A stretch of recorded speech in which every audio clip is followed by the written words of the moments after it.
Hola, bienvenidos, un gusto saludarlos en este nuevo capítulo del programa El Ciudadano Germán, ¿cierto? 16 de agosto de 2020. La verdad es que estoy muy contento por las manifestaciones de apoyo, de que este programa siga, ¿cierto? Y también sugerencias de mejoramiento. Lo primero que me preguntaron por qué le había puesto el nombre El Ciudadano Germán. Y le había manifestado de que lo coloqué porque me parecía que lo que yo digo, hablo, opino, lo doy en una tribuna de un ciudadano común y corriente. No tengo ni cargos políticos, ni religiosos de ningún tipo, por lo tanto, las opiniones que emito están dadas como un ciudadano que quiere aportar al mundo de la idea. Eso como primera cosa.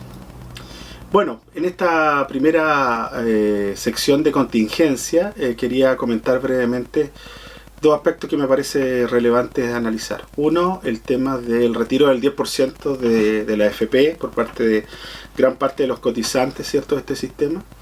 Y lo que se denomina el plebiscito del 25 de octubre o también vinculado al estallido social 2.0, como algunos dicen. Bien, con respecto al primer punto, quisiera manifestar que si uno ve o analiza desde el punto de vista técnico, la medida del retiro no es la mejor medida en términos técnicos, ¿cierto? Porque obviamente sacar dinero de los fondos de pensiones es algo que a muchos les puede generar un problema futuro, ya sea de corto plazo, mediano plazo o eventualmente en algunas condiciones de largo plazo. Sin embargo, fue pertinente hacerlo porque lamentablemente en los sistemas de gobernanza y acción del gobierno del presidente Piñera hubo un alto cuestionamiento a que las medidas han sido muy reactivas y sobre todo a la gran clase media de este país. Cualquier medida asociada a los beneficiarios de la pensión básica solidaria, de los grupos más vulnerables u otro tipo de bonos, finalmente no llegaba. Y en la urgencia se generaron condiciones para apoyar a la clase media, pero aparecieron, y lo han dicho varios analistas, las famosas letras chicas del gobierno. Cada vez que se postulaba algo, cada vez que se quería plantear algo, había que cumplir con ciertos requisitos, estos quedaban excluidos, ¿cierto? Por lo tanto, se fue generando que un bolsón importante de personas, adscrita a lo que se denomina la clase media chilena, no obtenía ningún beneficio. Y veían cómo estaban perdiendo su empleo, o disminuyendo sus ingresos, empezaron a gastar el dinero del finiquito o los ahorros que tenían para poder sobrevivir, para comprar los insumos básicos, para pagar las cuentas básicas, para pagar las deudas, pero se fueron quedando sin oxígeno para lo que queda de este año, que seguramente es el año más difícil en términos de las proyecciones de la pandemia. Por lo tanto, apareció esto que fue en algún momento una declaración ciudadana, fue tomado por ciertos grupos políticos, principalmente de la oposición, ¿cierto?, con representación parlamentaria, y se fue generando una noción o una propuesta legislativa que originó entre una serie de fases y requisitos que se pudiera sacar máximo el 10% de la capitalización individual de los trabajadores, obviamente con topes mínimos y máximos, ¿cierto?, y que fuera una condición universal para todos. Cosa que me pareció muy adecuado porque nuevamente, de no haberse hecho así, volvemos al tema de la letra chica, las especificaciones, las exclusiones. Y en condiciones de emergencia, desde luego, la gente necesita liquidez rápida para poder seguir manteniendo su vida. Y no estoy hablando de lujo, ni de viaje, ni de ninguna de esas cosas. Simplemente mantener la vida, que significa pagar agua, luz, gas, teléfono, cierto, mercadería, seguir pagando algunas deudas. Pensando en aquellas personas que se han visto drásticamente disminuidos sus ingresos o lo han perdido, o otros que nunca han tenido la posibilidad de poder hacer algunos ajustes para mejorar su calidad de vida porque siempre viven en estrechez.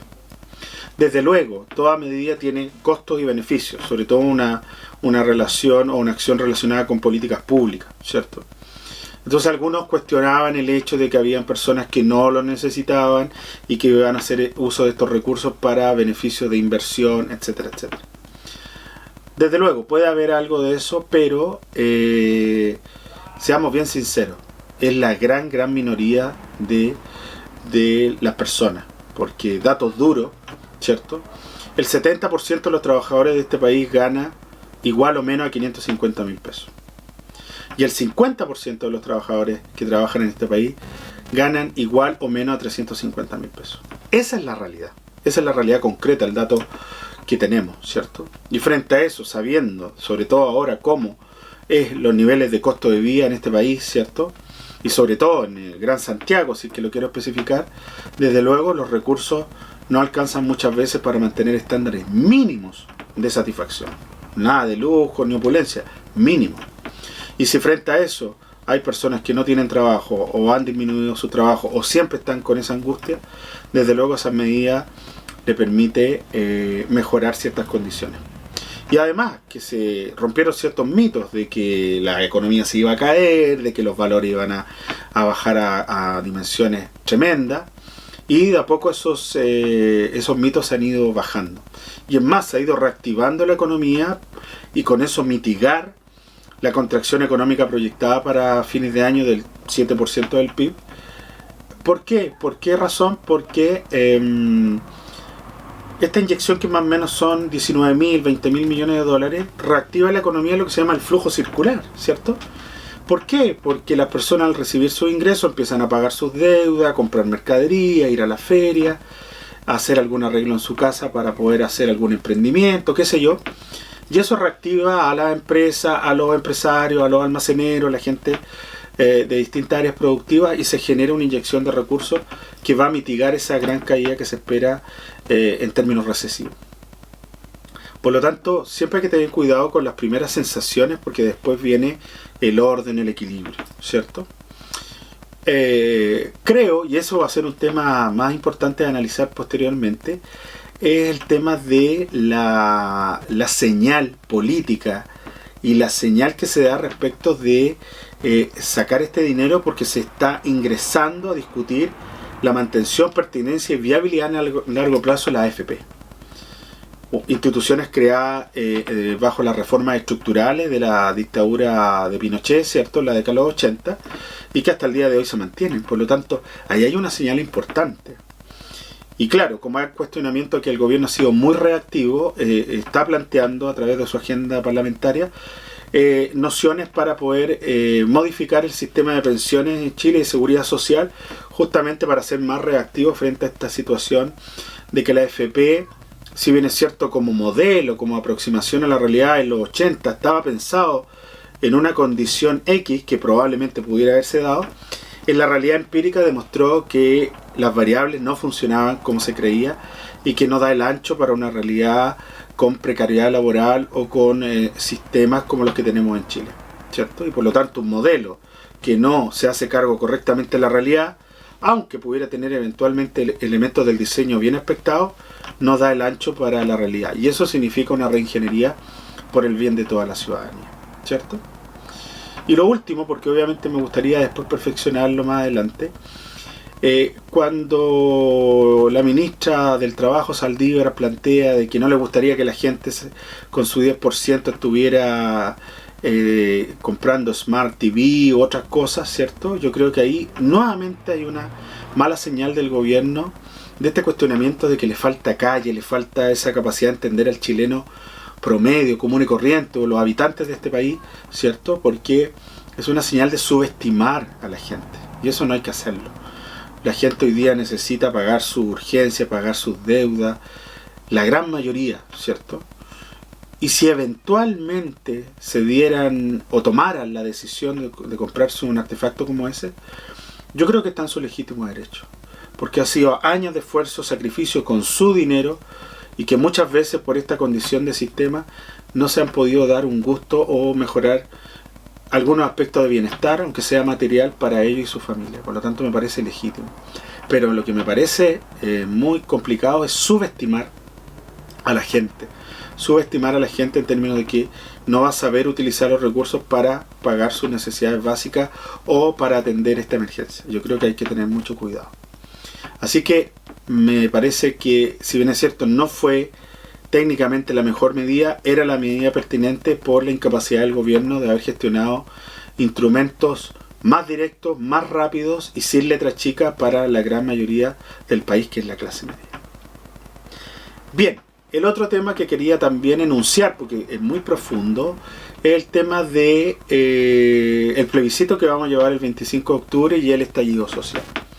Desde luego, el plebiscito del 25 de octubre es la consecuencia de un estallido social que, como sabemos, se dio en octubre y que demostró la erosión y la manifestación deliberada y espontánea de una estructura social actual chilena que cuestiona ampliamente la legitimidad y validación de las instituciones políticas, sociales y económicas de este país, ¿cierto? Un poco hablando en clave sociológica. Y que desde luego en ese desborde que se dio en la metáfora de una erupción volcánica, de un tsunami, de un río que con mucha lluvia rompe sus caudales normales, ¿cierto? Se generaron hechos de violencia, en algunos casos se generaron hechos de lumpen, hay que decirlo lamentablemente, los menos, pero lo hubo, ¿cierto? Pero en el gran grueso hubo una manifestación de una ciudadanía que marchó, que planteó de que el país había cambiado y que necesitaba otras reglas del juego, otras reglas sociales, ¿cierto? De un sistema económico apremiante, de un sistema político que todavía tiene bastiones de falta de legitimidad, por ejemplo, porque fue una constitución que, si bien es cierto ha tenido reformas, fue promulgada en periodo dictatorial, etcétera, etcétera.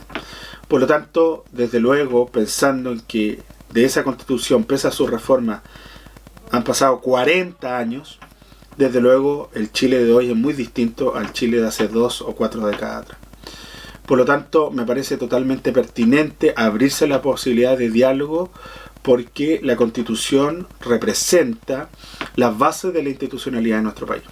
Y si no revisamos desde el punto de vista de las condiciones de cómo se estructura esa Carta Magna y sobre todo cómo generamos condiciones de un nuevo trato en términos de legitimidad de la institucionalidad de nuestro país, desde luego siempre vamos a estar con una piedra en el zapato, avanzando no de buena forma o buen ritmo.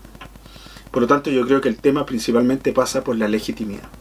Porque algunos dicen, bueno, esta Constitución con la reforma y en su diseño original tiene elementos importantes, relevantes, que le han permitido al país avanzar. Desde luego. Pero sin embargo, como siempre hay una noción de la dinámica del cambio social, las categorías de poder, autoridad, legitimidad e instituciones de hoy no son las mismas de antes. Por lo tanto, hay que abrirse a ese espacio. Y ustedes han visto muchas veces cómo se ha usado de mala forma la Constitución para cuando ciertos grupos de interés o grupos políticos ven que se quieren hacer cambios estructurales o hay ciertos conflictos de interés que están en los cambios propuestos, se genera una condición de declarar inconstitucional esa acción o ir al Tribunal Constitucional para paralizar esa acción de cambio. Y ahí está el problema de legitimidad, ¿cierto?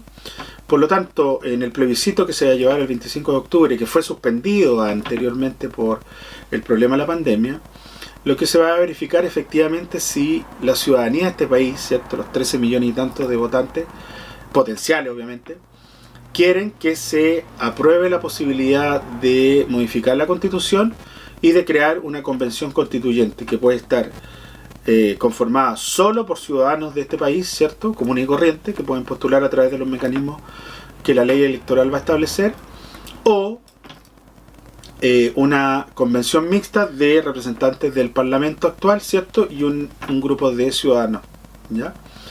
Y en ese sentido, más allá de algo que podemos seguir avanzando, desde luego el tema de la legitimidad es muy importante, porque va a dar un brío distinto a un Chile que es totalmente dinámico, complejo y cambiante en términos de una realidad del siglo XXI, ¿cierto? Las categorías que tenemos respecto a nuestras instituciones políticas, sociales, educativas, religiosas han cambiado. Y en ese sentido, si bien es cierto en la Constitución no está todo, porque es verdad, genera las bases primarias de entendimiento de la sociedad y de sus distintas relaciones intermedias o entendidas como un todo, en este caso como un Estado, ¿cierto? Y una república democrática. Por lo tanto, nuevamente no pensemos que esto va a ser algo que nos puede llevar a las catacumbas o al colapso, sino que una oportunidad para revisar las condiciones de un nuevo Chile. Desde luego vamos a hablar con mayor fuerza en las próximas capítulos de este tema. Y también, como algunos me han preguntado, el tema del estallido social 2.0, si va a volver a ver el tema del metro o el tema de ciertas manifestaciones de violencia, ¿cierto? Pues bueno, en algún momento lo podemos conversar. Lo que sí quiero decir que cuando se habla de violencia hay que tener mucho cuidado, porque lo que se vio probablemente es la violencia vista como efectos de un problema. Son visibles, tangibles. Pero para poder analizar profundamente la violencia hay que verificar las causas, ¿cierto? Y en ese sentido probablemente lo que vemos en algunos desbordes fuertes es que hay causas estructurales de la violencia. Por ejemplo, violencia estructural por parte del Estado, que no da oportunidad muchas veces en la educación, con esta segregación educativa que tenemos, en el trabajo, en las condiciones de vivienda, ¿cierto?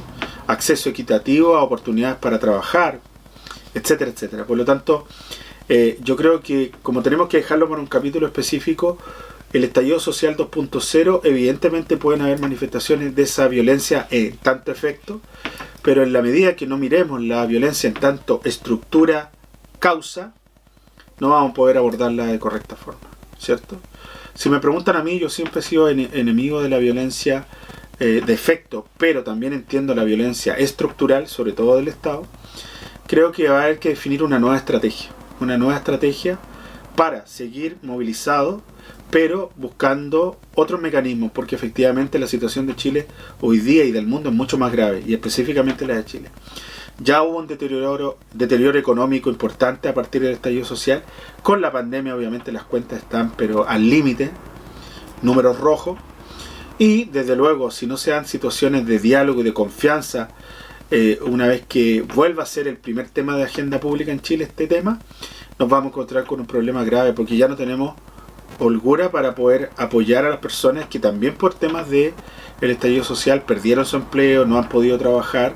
Y desde luego la base del diálogo y de la construcción de un nuevo Chile pasa porque todos tengan las condiciones de desarrollar sus labores de la mejor forma. Así que hay que conversarlo, y es un tema de interés nacional que nos debe convocar a todos. Así que ojalá que en octubre, con todas las medidas sanitarias que se deban tomar, obviamente, sea un número importantísimo de personas que se manifiesten libremente y espontáneamente qué es lo que quieren para su país respecto de este tema tan crucial en la agenda pública.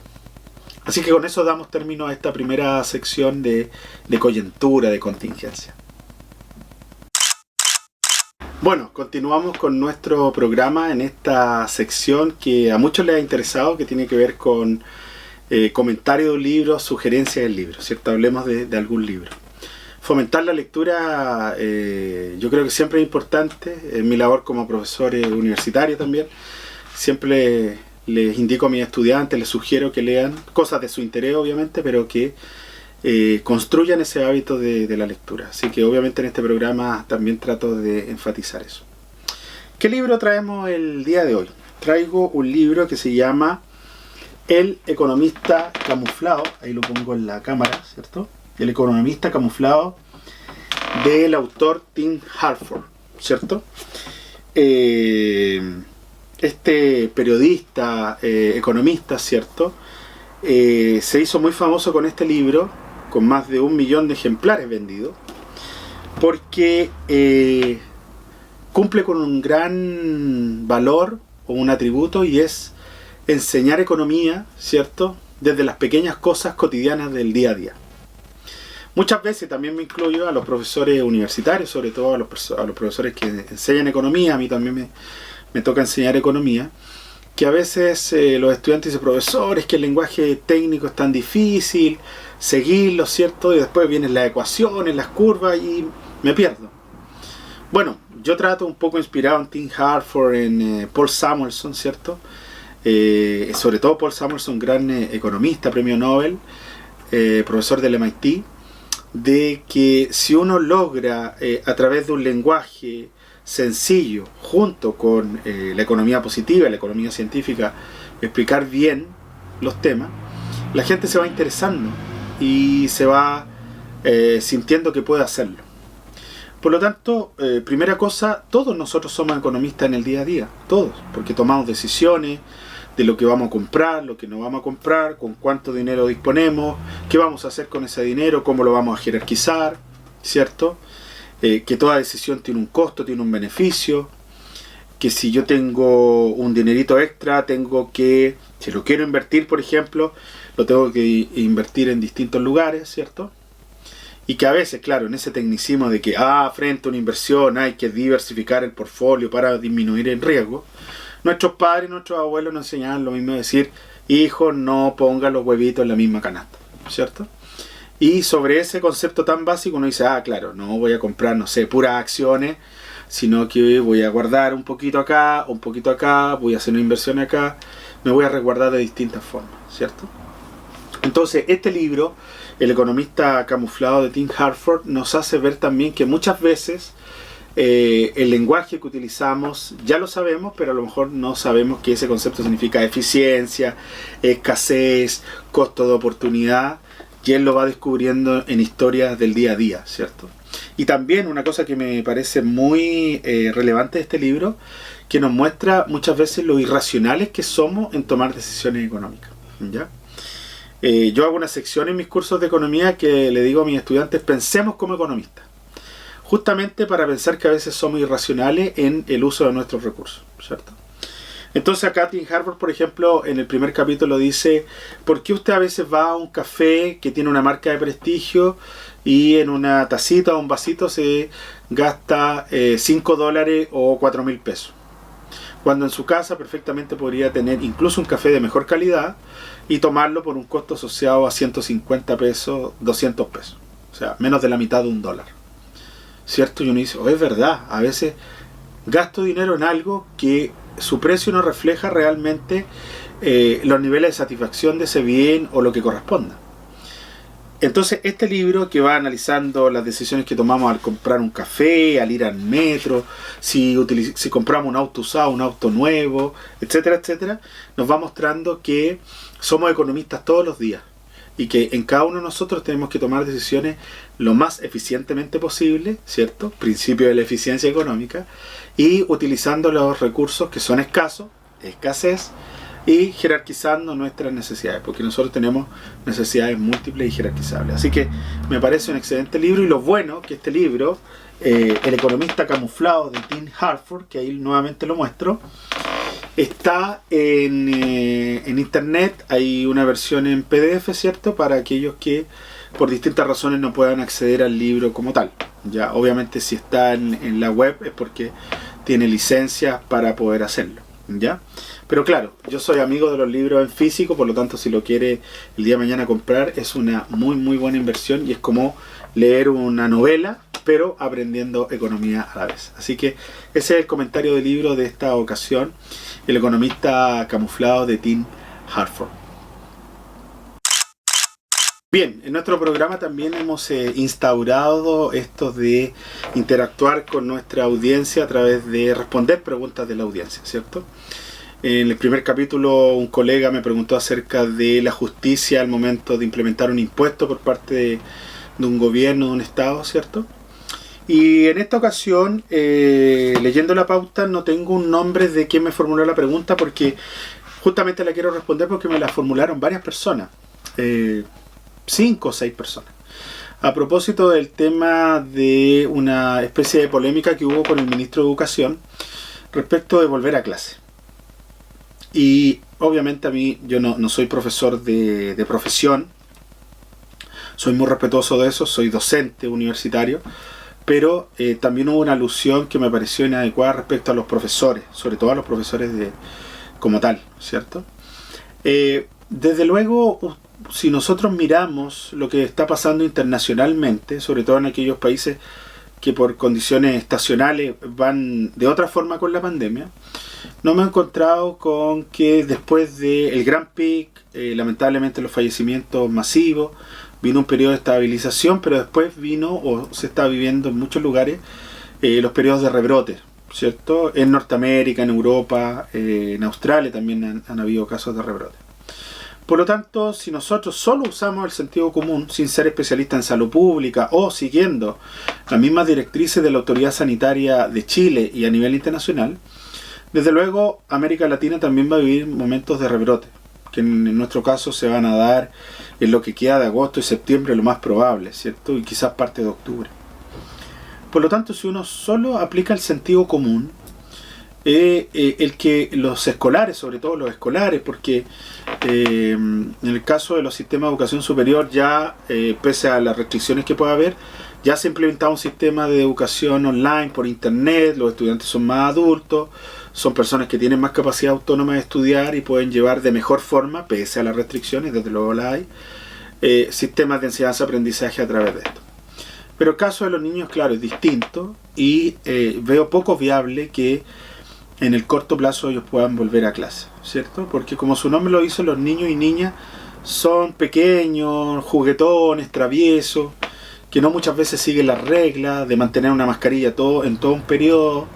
Las escuelas y colegios tienen distintas condiciones de infraestructura y equipamiento, el poder equiparla, establecer los reglamentos, el funcionamiento para que vuelva en forma masiva, aunque sea en un pilotaje, es muy complicado y eso podría llevar 60 días, quizás más. Por lo tanto, si uno analiza, pensando que después en vacaciones, hay vacaciones de fiestas patrias en Chile, aunque sea una semana, es complicado porque después hay que retomar el ritmo, generar una intervención pedagógica presencial y obviamente ya en diciembre debiera terminar el año académico, ¿cierto? Y alargarlo también es complicado. Entonces yo creo que ahí hay nuevamente, y aquí siempre viene el tema de qué pasa en el gobierno para analizar esto, dónde están los expertos, ¿cierto? Creo que obviamente todos quisiéramos que nuestros hijos tuvieran clases presenciales, pero dadas estas condiciones hay un fin mayor, que es la salud, la vida en último caso. Por lo tanto, dudo que también un apoderado piense en llevar a sus niños al colegio en estas condiciones tan riesgosas, ¿cierto?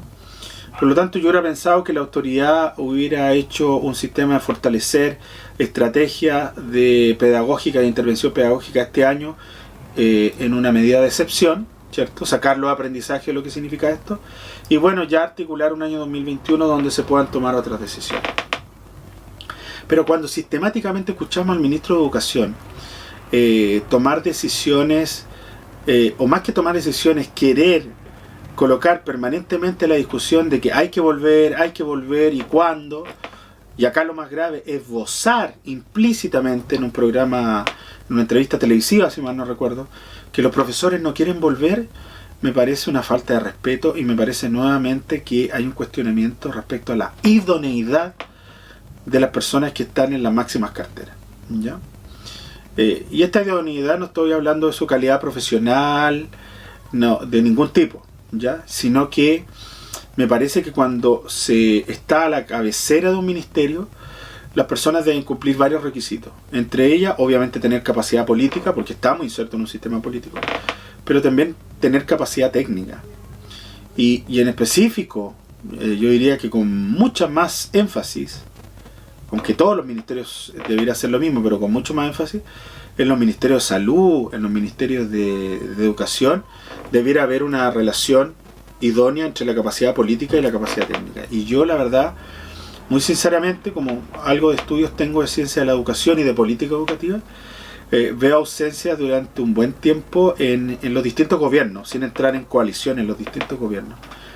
Por lo tanto, va a ser un tema importante a revisar. Y por las declaraciones de este ministro, también me he dado cuenta que hay carencias de entender lo que es una institucionalidad educativa, las directrices de una política educativa, con mayor énfasis las intervenciones pedagógicas, los mecanismos de enseñanza-aprendizaje, ¿cierto?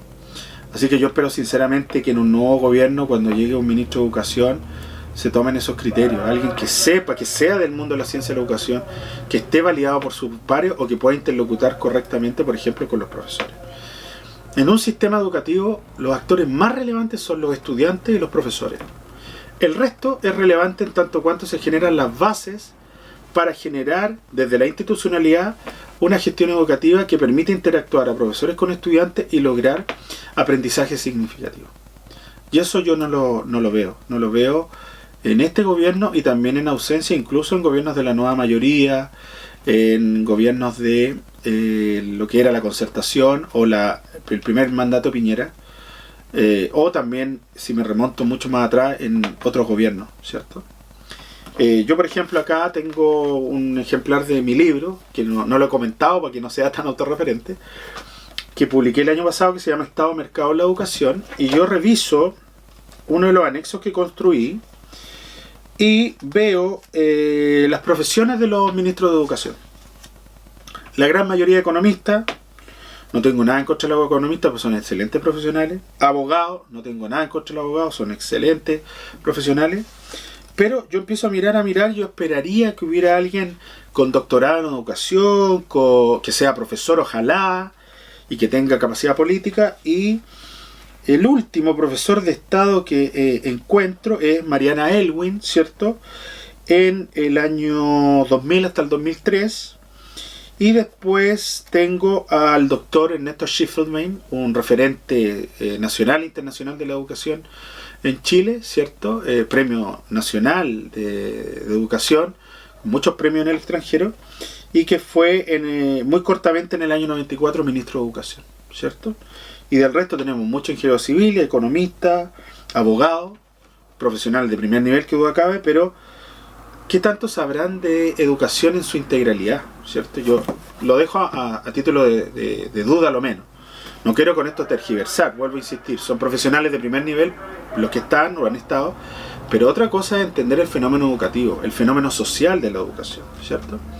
Así es que al ministro, tarjeta amarilla, si bien es cierto no soy nadie para colocarle una tarjeta amarilla, pero simbólica como ciudadano, yo creo que hay que ser más respetuosos, sobre todo con los profesores, porque esbozar de que no quieren volver a clase me parece una falta de respeto.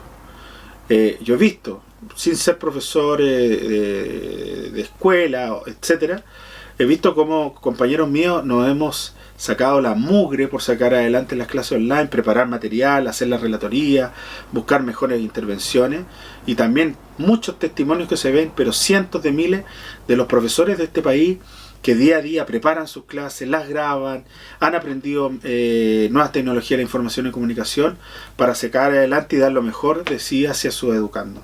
Entonces hay que tener cuidado, sobre todo cuando se tiene una responsabilidad tan importante como ser ministro de Educación.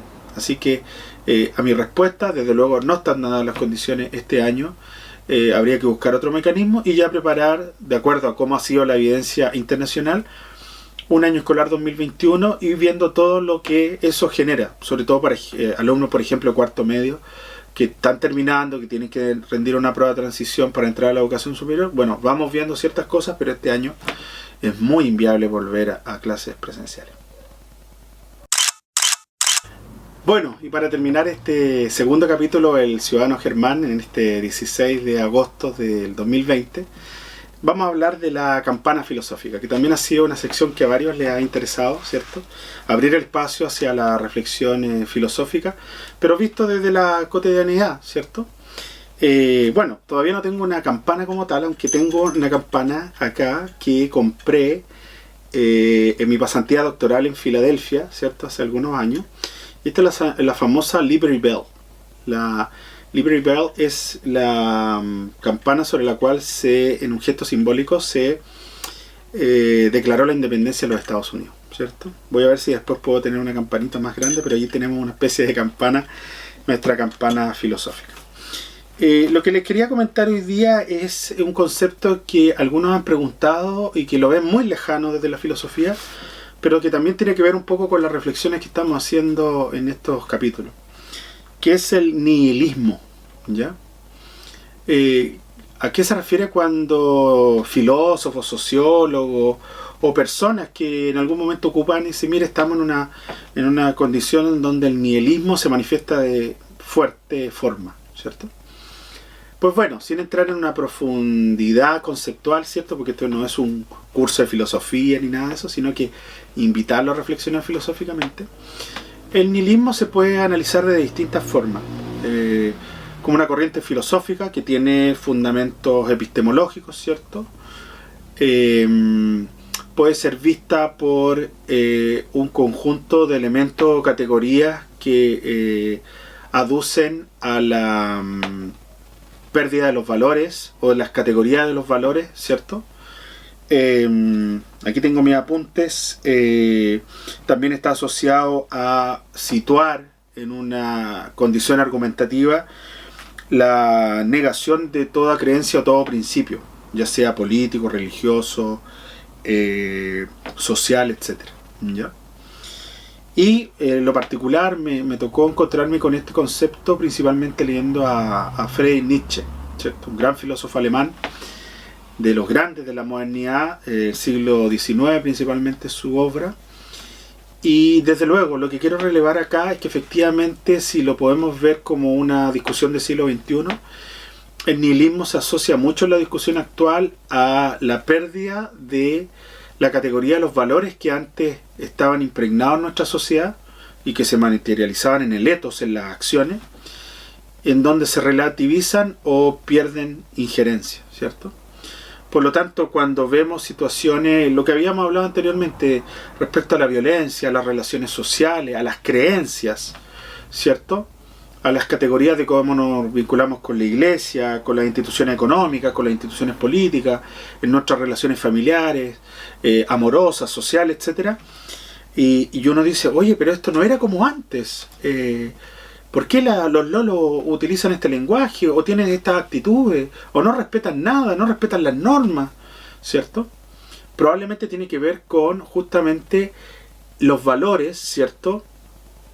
Están asociados a una condición de vinculación directa con los sistemas, ¿cierto? Sociales, políticos, económicos, pero en un contexto determinado, en una validación determinada y en una interacción determinada. Por lo tanto, lo que está ocurriendo hoy día, yo diría, es que no hay una carencia de valores, sino que la categoría de valores ha cambiado, categoría analítica, y por ende deben actualizarse o condicionarse a estos nuevos hechos, ¿cierto? Por lo tanto, cuando vemos, por ejemplo, críticas a la juventud porque no participa en los partidos políticos, no va a votar, probablemente la categoría del valor de hacer ciudadanía no está en esa condición porque no hay representación ni política ni representación en un sistema electoral.